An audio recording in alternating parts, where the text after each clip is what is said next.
The auditorium buzzed with anticipation, the kind of energy that filled a room before something big was about to happen. Rows of parents, children, and community leaders sat shoulder to shoulder under the warm glow of stage lights. The backdrop was a vibrant mural featuring smiling children and the words, "Building Futures, One Child at a Time," painted in bold, hopeful letters. The event marked the launch of a groundbreaking scholarship program aimed at supporting underprivileged children, a cause that had garnered significant attention even before its official unveiling. But it wasn't just the program that had people talking. The real buzz came from the star of the event, Melania Trump. But it wasn't just her words that captivated the audience. It was her presence. There was an authenticity to her tone, a sincerity that felt disarming. For a moment, even Catherine found herself caught off guard. This wasn't the Melania of tabloid headlines or late-night talk show jokes. This was someone who seemed deeply invested in making a difference. As Melania wrapped up her speech, the applause was immediate and thunderous, but the room's energy shifted as Catherine Blake was invited to the stage. This was the moment everyone had been waiting for. Catherine adjusted the microphone, her trademark smile firmly in place. "Mrs. Trump," she began, her tone polite but with an unmistakable edge, "thank you for being here and for sharing your vision for this program. It's truly inspiring." She paused, her gaze locking onto Melania's. "But I think it's fair to say that many people are curious about the larger context of your work, about the moments of silence that have defined your public image. Why now? Why speak out at this moment, after so many years of staying quiet? But surely you understand," she pressed, "that the public has expectations of figures like yourself. Silence, even when well-intentioned, can be interpreted as complicity." Melania's expression didn't falter. If anything, her confidence seemed to grow. "Miss Blake, do you know what complicity looks like?" she asked, her voice now carrying a quiet, simmering power. "It looks like ignoring the root causes of pain and division in this country. It looks like using outrage to sell stories instead of solutions. It looks like placing blame on a jacket rather than addressing the systemic issues that leave children hungry, mothers desperate, and communities broken." Donations to the foundation surged, allowing them to fund scholarships for hundreds more students. Even Catherine Blake's network felt the impact. The ratings for the follow-up segment, in which Catherine reflected on the lessons she had learned, were the highest in the show's history. But the real victory wasn't in the numbers. It was in the letters and emails that poured in, thanking Catherine for finally giving Melania a platform to be truly seen and heard. One letter in particular stood out. It was from a mother in Michigan who had watched the interview with her teenage daughter. "Dear Ms. Blake, I want to thank you for airing that interview. My daughter, who struggles with anxiety, saw herself in Melania Trump's story." For her part, Melania Trump seemed unshaken by the attention. She entered the venue with the quiet grace of someone who'd grown accustomed to being watched, judged, and picked apart. Her navy dress was simple yet elegant, her posture effortlessly composed. She greeted a few guests with a soft smile and a handshake before taking her seat on stage. To an untrained eye, she appeared relaxed, even serene. But to those who knew her, there was a steeliness beneath that calm, a strength honed over years of enduring the relentless scrutiny of the media and the public. Catherine, seated just a few feet away, was anything but serene. Though her outward demeanor was cool and professional, her mind was racing. She'd prepared for weeks for this interview, combing through research, reviewing every misstep, every controversy that had shadowed Melania's time in the White House and beyond. Catherine wasn't here to celebrate scholarships. She was here to dissect the silence that had often defined Melania's public image. For months, Melania had largely stayed out of the public eye, opting for private endeavors over the glare of the spotlight. But today, she was stepping back into the public arena, not for political purposes, but to champion an issue she'd long been passionate about: helping children. Her presence alone guaranteed headlines. And yet, it wasn't just Melania who had drawn the crowd. Across the stage, sitting in the front row, was Catherine Blake. Catherine Blake was no stranger to the art of tough questions.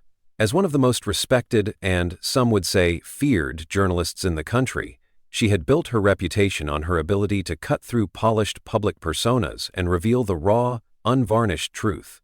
Her interviews had toppled CEOs, cornered politicians, and left public figures visibly squirming under the weight of her sharp, probing questions. Now she had her sights set on Melania Trump. The pairing was almost too perfect, the enigmatic former First Lady with her history of public scrutiny, and the unrelenting journalist determined to make headlines. Catherine wasn't here for softballs or compliments. She was here to challenge Melania, to ask the questions people whispered but were too polite, or too afraid, to voice. In both respects, I chose silence, Melania said, her voice rising just enough to fill the room, because my focus was on what mattered more than headlines: my son, my family, and the work I was doing to help children who had no voice. While others argued about politics, I was meeting with foster care programs, sitting with children who had been hurt, and listening to mothers who had lost everything. My silence was not absence, Ms. Blake. It was presence. Just not in the places you chose to look. The room erupted in murmurs, and for the first time Catherine felt the audience shifting. It wasn't hostility, it was intrigue. They were seeing something they hadn't before. Catherine straightened in her chair, regaining her footing. "That's a compelling point, Mrs. Trump, but surely you understand that the public often sees only what is visible. Do you regret not using your platform to make those efforts more public?" In the control room, the producers were in chaos. "Cut to commercial," one of them hissed. "No," the executive producer said, his voice trembling with a strange mix of awe and panic. "Keep rolling. People need to see this." On stage, Catherine took a slow, measured breath. She had to regain control. This was her moment, her career on the line. She decided to go for the jugular. It was about how a single voice can carry 1,000 stories. In a world so quick to judge, her words reminded us of the importance of listening, of empathy, and of standing firm in the face of adversity. Her silence wasn't weakness, it was strength. And when she chose to speak, her voice reminded us all of what truly matters: compassion, action, and belief in the potential of others. Months later, Melania stood on a stage at another event, addressing a room full of parents, teachers, and children. She looked out at the faces, each one a story, each one a testament to resilience. Her voice was steady, her words deliberate. Catherine Blake recovered quickly, her years of experience kicking in like second nature. "That's an interesting perspective, Mrs. Trump," she replied, tilting her head slightly. "But wouldn't you agree that silence can also be seen as avoidance? There were pivotal moments during your time in the White House when many Americans felt your voice was missing. Don't you think they deserved to hear from you then?" The room grew quieter, the air charged with curiosity. The audience's eyes darted between Catherine, who leaned forward slightly in her chair, and Melania, who remained perfectly composed, her posture as flawless as her tailored navy dress. The contrast was striking, Catherine's sharp, almost surgical focus against Melania's calm, unshakable presence. Melania let the question settle, unhurried. Her pause wasn't awkward. It was deliberate. She met Catherine's gaze directly, her expression steady but thoughtful. "When you are in a position as visible as mine was," she began, her accent wrapping softly around each word, "there is no action you can take, or not take, that will not be criticized. If I speak, I am scrutinized. If I remain silent, I am accused of avoidance. That is the nature of public life." Catherine opened her mouth, ready with a counterpoint, but Melania continued, her voice gaining strength. "While the media debated my jacket, I was sitting with a foster child in Chicago who told me he didn't think anyone cared if he lived or died. When you aired endless commentary about my Christmas decorations, I was meeting with immigrant mothers who had been separated from their children. And while you dissected every word I didn't say, I was speaking to teenagers in New York who felt they had no future." The room was silent. Even the air seemed to still, as if everyone in the audience collectively held their breath. "I don't regret my silence, Miss Blake," Melania said, her tone sharpened with conviction. "Because while you and others focused on appearances, I was focusing on lives." The audience erupted into murmurs, some shocked, others nodding in agreement. Catherine felt the ground shift beneath her, the carefully constructed narrative of the interview slipping from her control. Catherine raised an eyebrow, but Melania wasn't finished. "You ask why I didn't speak out more forcefully during that time," Melania continued, her voice gaining strength. "I will tell you. Because the truth is, I was busy holding my family together. I was busy shielding my son from the chaos. I was busy ensuring that the people I could reach, children, mothers, communities in need, weren't forgotten amid the noise. Her voice softened slightly, but the emotion behind it was unmistakable. You call that an abdication of responsibility. I call it choosing what matters most. The audience gasped audibly. It was a rare moment when the line between public figure and human being blurred so completely that even the most cynical observer couldn't help but feel its impact. Catherine, to her credit, didn't back down. Catherine's carefully constructed demeanor wavered for the first time. The audience could feel it. A slight hesitation, a momentary flicker of uncertainty in her sharp blue eyes. Melania's words had landed with a force no one anticipated, and the room seemed to hum with an electric anticipation. Even Catherine, known for her unflinching ability to dominate an interview, was visibly recalibrating her approach. Still, she wasn't about to let this slip away. Not yet. "Mrs. Trump," Catherine said, leaning forward with a practiced air of concern. "It's clear that your work with children is deeply personal to you, but there are those who would say that remaining out of the spotlight, no matter how noble the intent, allows the media and public to write their own narratives. Do you think staying silent helped or hurt your causes?" Melania tilted her head slightly, the hint of a smile tugging at the corners of her mouth.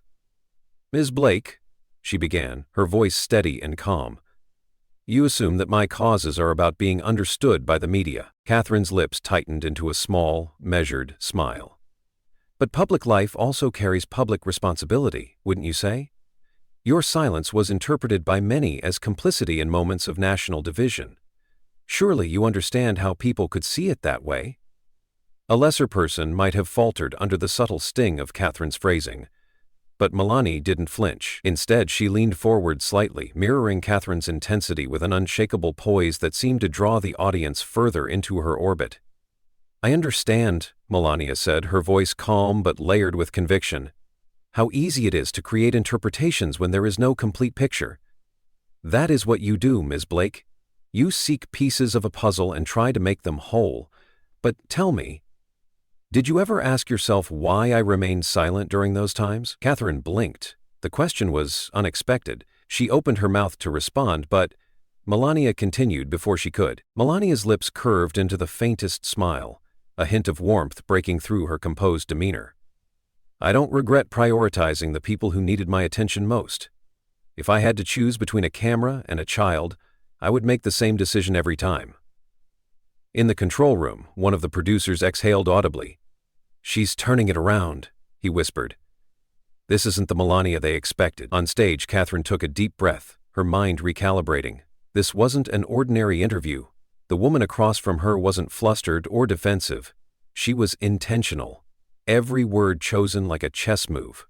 Catherine felt a flicker of respect, even admiration, though she quickly tucked it away. "Well, Mrs. Trump," Catherine said, her voice softening ever so slightly, "it seems there's more to your silence than people realized." "Perhaps," Melania replied, her tone unwavering, "because people rarely listen when silence speaks the loudest." The audience, transfixed, sat in silence themselves, the weight of the moment pressing on them. For the first time, Catherine felt she wasn't just conducting an interview. She was part of something far bigger. The battle of wits continued, but in this round, Melania had claimed victory. "Mrs. Trump," Catherine said, her voice lowering into a tone she used for the toughest interviews.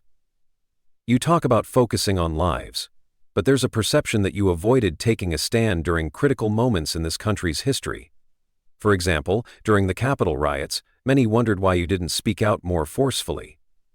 How do you respond to those who see that as an abdication of responsibility?" A murmur rippled through the audience. This was the question they had been waiting for.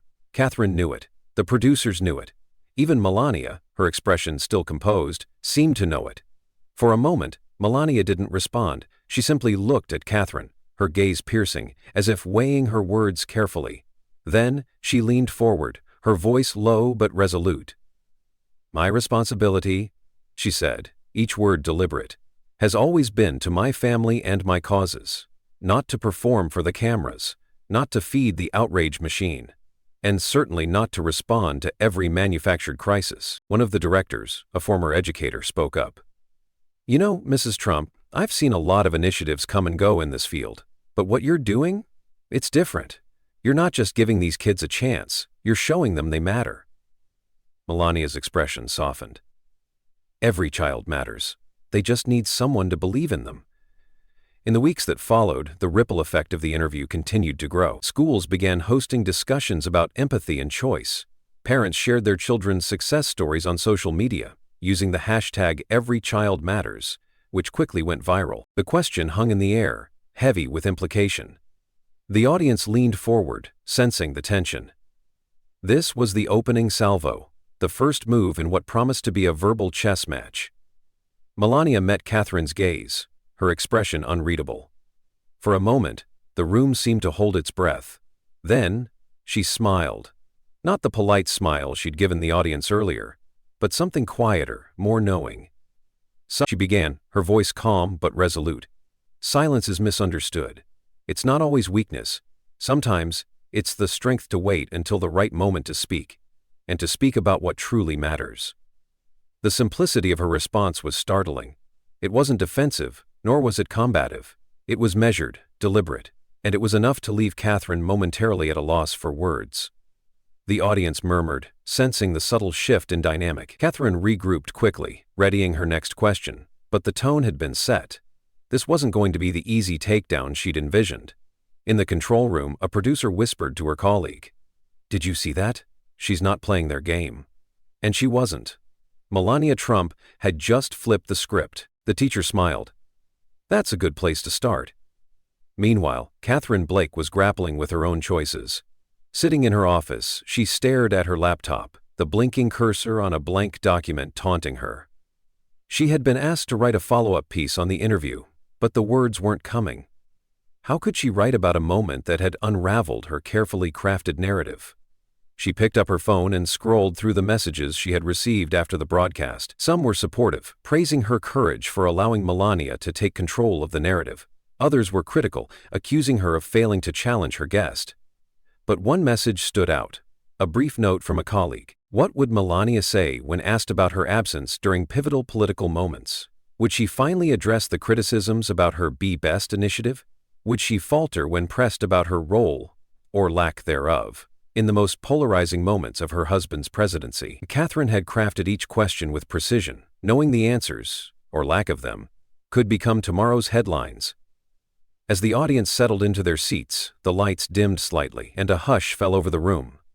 A soft spotlight illuminated the stage as the host, a local community leader, stepped up to the podium to introduce the program. She spoke warmly about the scholarship initiative, its goals, and the lives it hoped to transform. Applause erupted as she welcomed Melania to deliver the keynote address. Melania rose to the podium with the kind of poise that made it impossible to look away. She began by thanking the organizers and expressing her deep commitment to the cause. Her voice was steady, her words carefully chosen but genuine. She shared stories of the children she'd met through her charitable work, painting a vivid picture of their struggles and the hope this program could bring. As the applause subsided, Catherine turned back to Melania, her voice warm for the first time. "Mrs. Trump, thank you for sharing your truth with us today." Melania nodded gracefully, her composure unshaken. "Thank you, Miss Blake. Perhaps we can all learn to listen more." As the segment ended and the cameras cut, the atmosphere in the room was electric. Catherine reached out to shake Melania's hand, her respect now evident. "Zed," she said quietly, "was extraordinary." Melania smiled, her confidence radiating. "Sometimes, Ms. Blake, the truth speaks louder than anything else." For the first time in her career, Catherine Blake felt humbled.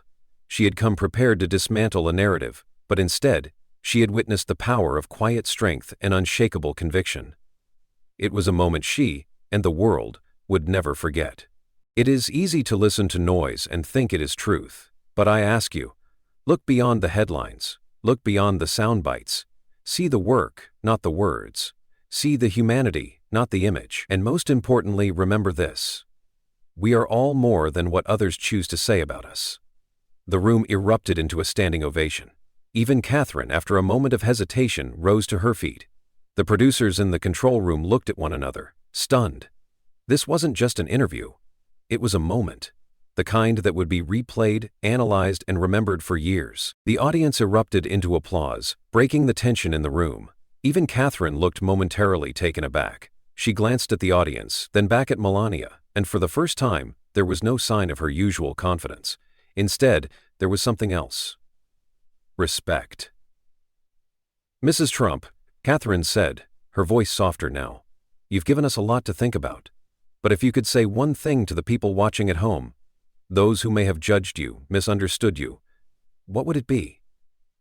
Melania's eyes softened, and for the first time a genuine smile broke through her composed exterior. She looked directly into the camera, her voice gentle but unwavering. "I would say this. It is easy to judge what you do not understand. And she is lucky to have a father who loves her so much." The man's eyes glistened with unshed tears. "No, Mrs. Trump," he said, shaking his head. "We're the lucky ones, thank you." Meanwhile, Catherine stood frozen near the stage, watching the scene unfold.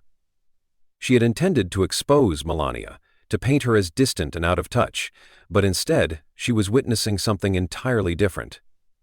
The stories of gratitude, the genuine connections, it wasn't the narrative Catherine had prepared for, and it wasn't one she could spin. Her producer, Rachel, approached cautiously. "Catherine," she whispered, "we need to talk about the follow-up coverage." Catherine didn't respond. She was too busy watching as more parents and children surrounded Melania, their voices filled with emotion, their faces lit with hope. For the first time in her career, Catherine felt something unfamiliar: inadequacy. "Mrs. Trump," the woman began, her voice barely above a whisper. I just wanted to say thank you." Melania paused, turning her full attention to the woman. "Thank you for what?" "For everything," the woman said, her voice cracking with emotion. "My son Matteo is here on a scholarship through your program. Before this, we didn't have much hope. I was working 2 jobs just to keep a roof over our heads, and school felt like a luxury we couldn't afford, but now—" She glanced at her son, who was holding a folder with the name of the scholarship program printed boldly across it. "Now he has a future." Melania knelt slightly to meet the boy's gaze. "Matteo, what do you want to be when you grow up?"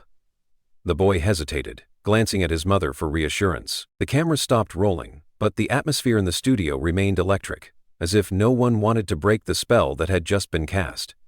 Melania Trump stood gracefully, thanking the crew and the audience with a slight nod. Catherine Blake, the seasoned journalist who had come prepared to dominate the conversation, was uncharacteristically silent. She clutched her notes, her confidence visibly eroded as the applause slowly faded into murmurs. Behind the scenes, the control room was in chaos. Producers frantically debated how to frame the unexpected turn of events. "What just happened out there?" one demanded. David, the executive producer, shook his head, still staring at the live feed as the studio emptied. "What happened?" he said, his voice heavy with realization, "is that we underestimated her." As Melania stepped off the stage and into the hallway, she was met by Maria, her assistant, who was practically glowing with pride. "That was incredible," Maria said softly, handing Melania her coat. The moment was brief, but it was enough to draw the attention of several other audience members. Soon, a small crowd began to form, each person eager to share their gratitude. A tall man in his 40s stepped forward, holding a framed photo of a young girl in a hospital bed. "My daughter received treatment through one of the hospitals you supported," he said, his voice breaking. "We didn't have insurance and the doctors said it was your program that made it possible. She's healthy now, because of you." Melania accepted the photo, studying it with care. "Your daughter is brave," she said softly. Then, with a shy but determined voice, he said, "I want to be a doctor so I can help kids like me." Melania's smile widened. "That is a wonderful dream, Matteo, and I believe you will make it come true." The boy grinned and his mother wiped away tears. "I just wanted you to know," she added, "that what you're doing matters, even if the media doesn't always say so." Melania placed a gentle hand on the woman's shoulder. "Thank you for sharing your story. It is families like yours that inspire me to keep going. You didn't just survive that interview, you owned it." Melania smiled, her composure intact but her eyes carrying a glimmer of relief. "It was never about owning anything," she replied. "It was about being heard." Before Melania could take another step, a woman from the audience approached hesitantly, holding the hand of a young boy with dark, curious eyes. She looked nervous, her hands trembling slightly as she clutched the strap of her purse. A teenage girl stepped forward, her hands trembling as she held out a crumpled letter. "Mrs. Trump," she said, her voice quivering, "I just wanted to thank you for the school supplies you donated to our school last year. I know it might not seem like much, but to us, it meant everything. I'm going to college next year because of you." Melania accepted the letter, her expression softening. "What will you study?" "Engineering," the girl said, her voice steadying with pride. "I want to build things that help people." "That is a wonderful goal," Melania said, her voice full of encouragement. "The world needs more people like you." As the crowd around Melania began to disperse, Maria approached with a small smile. "That went well," she said. Melania glanced at her assistant, her expression thoughtful. "The children's voices, they are the ones that matter most." Before they could leave, Catherine stepped forward, her usual confidence replaced with something resembling humility. "Mrs. Trump," she began, her voice quieter than usual, "may I have a moment?" Melania turned, her expression neutral but polite. "Of course. Catherine hesitated, struggling to find the words. "I came here today thinking I understood your story. But I see now that I didn't." As the weeks passed, the interview faded from the daily headlines, but its impact lingered in ways no one had anticipated. For Melania Trump, it was never about the spotlight. It was about the quiet changes that ripple through lives when someone chooses to care. In her office, she often found herself drawn to the letters from parents, children, and teachers. They weren't just thank yous, they were stories of transformation, of resilience, and of hope. One letter stood out. It came from a young boy named Mateo in Arizona. Mateo had received a scholarship through her foundation and had written in carefully penciled handwriting, "Dear Mrs. Trump, thank you for helping me go to a new school where I can learn without being scared. Before, the kids laughed at me because I couldn't read like them." At a high school in Ohio, a teacher played a clip of Melania's words to her students during a civics lesson. She talked about choice, the teacher said, addressing the room full of teens. The choice to stay silent, the choice to speak out, the choice to show compassion. What do you think she meant by that? A girl in the back raised her hand. "I think she meant that silence can be powerful if it's used to protect, but it can also be harmful if it's used to ignore." The teacher nodded. "Exactly. And what does that mean for you? How can you use your voice?" The room grew quiet as the students reflected. Finally, a boy spoke up. "I guess it means standing up when you see someone being hurt or left out, even if it's scary." "God bless you." Melania exhaled softly, her eyes lingering on the words. She had read hundreds of letters like this over the years, but each one touched her as deeply as the first. "It's not me they should thank," she said quietly to Maria. "It's their own strength that carries them through." Maria smiled, but before she could respond, the pilot came to escort them onto the plane. As Melania ascended the stairs, she tucked the letters into her bag, determined to read every single one on the flight home. Across the country, the interview had sparked conversations in living rooms, classrooms, and workplaces. "I am often asked why I focus on children. My answer is simple: because they are our future. Every child deserves a chance, not just to succeed, but to believe in their own worth. And every one of us has the power to give them that chance." The room erupted into applause, but Melania's eyes softened as she looked down at Mateo's letter, now folded carefully in her hand. She wasn't just speaking to a crowd, she was speaking to him, to every child who had ever felt unseen or unheard. As the applause continued, Melania smiled. Not for herself, but for the lives she knew her work had touched. It wasn't about recognition or legacy. It was about humanity. And that, she believed, was the most powerful message of all. "I focused on what was easy to critique, not what was meaningful." Melania regarded her for a long moment, then said, "It takes courage to admit that, Ms. Blake. Perhaps next time you will tell the whole story." Catherine nodded, the weight of her own failure sinking in. "I will." Later that evening, as Melania sat in her hotel room, Maria handed her a tablet displaying the day's headlines. To no one's surprise, the coverage was already trending. Melania Trump's interview sparks emotional responses across the nation. Former First Lady silences critics with poise and compassion. Catherine Blake stumbles in attempt to corner Melania Trump. Melania glanced at the headlines but quickly set the tablet aside. "It's not about the headlines," she said quietly. Maria smiled. "No, but they help." As Melania prepared for the next day's events, she reflected on the unexpected turn the interview had taken. It wasn't about winning or losing. It was about being true to her mission. And in that mission, she knew she had succeeded. In the days that followed, the ripple effect of the interview continued to grow. Parents shared their gratitude on social media. Schools highlighted the impact of Melania's programs. Even Catherine Blake's network issued a rare statement, acknowledging the former First Lady's unwavering dedication to children's causes. For Melania, the moment was a reminder of what truly mattered. Not the noise, not the critiques, but the lives she had touched, and the hope she had helped create. Catherine finally tore her gaze away, her mind racing. This wasn't just a PR moment. It was a movement, a ripple effect of compassion and action that extended far beyond what she had imagined. And she had missed it. While she had been focused on crafting a hard-hitting narrative, Melania had been quietly changing lives.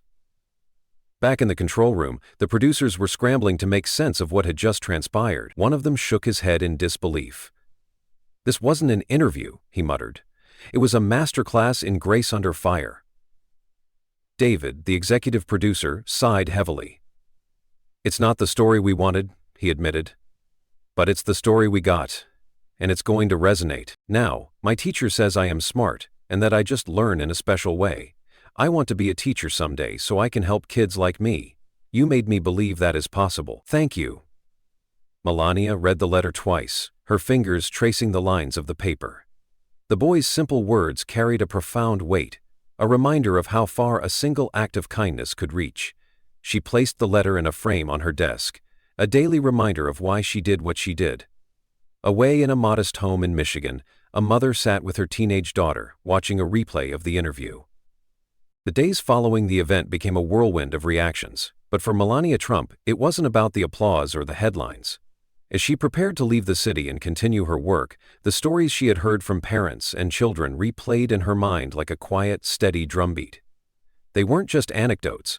They were reminders of why she had stepped into the public eye in the first place. At the airport, as her motorcade pulled onto the tarmac, Maria handed her a stack of letters. "These arrived at the Foundation's office this morning," Maria said, her voice carrying a hint of pride. In a small-town school in Nebraska, a teacher held an assembly to talk about the scholarship program and Melania's message of resilience. She told her students, "It's not just about who you are today. It's about who you choose to become tomorrow." One by one, the students began sharing their dreams. A girl who wanted to be a scientist, a boy who dreamed of starting his own business, another who hoped to write a book. Their courage to speak up, to envision a better future, was a testament to the power of words, the power of someone believing in them. Back in New York, Catherine Blake wrote her final article on the event. It wasn't a critique or an analysis. It was a reflection. "What I learned that day wasn't about Melania Trump's past or her controversies. Sometimes, the best stories aren't the ones we tell, they're the ones we listen to." Catherine leaned back in her chair, the weight of the truth pressing on her. She realized now that she had approached the interview as a battle to win, not a conversation to understand. And in doing so, she had missed the point entirely. Finally, she began to type. "In my years as a journalist, I've always believed in asking the tough questions, in holding public figures accountable. But during my interview with Melania Trump, I learned something unexpected. Accountability isn't just about critique. It's also about recognizing when someone's actions speak louder than words." That day, I wasn't the storyteller. I was the listener. And what I heard wasn't just a defense of her work. It was a call to see the humanity in others. Back at her foundation, Melania met with her team to discuss the next phase of the scholarship program. They had received a record number of applications following the interview, with stories pouring in from every corner of the country. "We need to expand," Melania said, her tone decisive. "More children need access to these opportunities." "But that will require more funding," one of the program directors cautioned. "Then we'll find it," Melania replied. "Reach out to the donors, share the stories of the children we've helped. When people see what's possible, they will want to be part of it." Her team nodded, inspired by her determination. The daughter, who had struggled with anxiety for years, watched intently as Melania spoke about silence as a choice and standing firm in the face of judgment. "Do you think I could ever be like her?" the daughter asked, her voice quiet but hopeful. The mother smiled, brushing a strand of hair from her child's face. "You already are. You just have to see it in yourself." The girl nodded slowly, her eyes lighting up with a spark that hadn't been there before. For the first time she believed that her struggles didn't define her, they shaped her. "They are not. My causes have always been about the children, those who are overlooked, unheard, and forgotten. Whether or not the public understands my work has never mattered as much as whether the children I serve feel seen." As the weeks passed, the interview faded from the daily headlines, but its impact lingered in ways no one had anticipated. For Melania Trump, it was never about the spotlight. It was about the quiet changes that ripple through lives when someone chooses to care. In her office, she often found herself drawn to the letters from parents, children, and teachers. They weren't just thank yous, they were stories of transformation, of resilience, and of hope. One letter stood out. It came from a young boy named Mateo in Arizona. Mateo had received a scholarship through her foundation and had written in carefully penciled handwriting, "Dear Mrs. Trump, thank you for helping me go to a new school where I can learn without being scared. Before, the kids laughed at me because I couldn't read like them." She told me afterward that if Melania could face so much criticism and still stand tall, she could face her own fears too. For the first time, she's excited about her future. "Thank you for helping her see that." Catherine read the letter twice, tears pricking her eyes. It wasn't the story she had planned to tell, but it was the one that mattered. As Melania prepared to speak at another event weeks later, she glanced at the stack of letters on her desk. Each one was a testament to the lives she had touched, the hope she had inspired. She didn't need to read them to know their message. They were reminders of the legacy she was building, one choice, one child, one story at a time.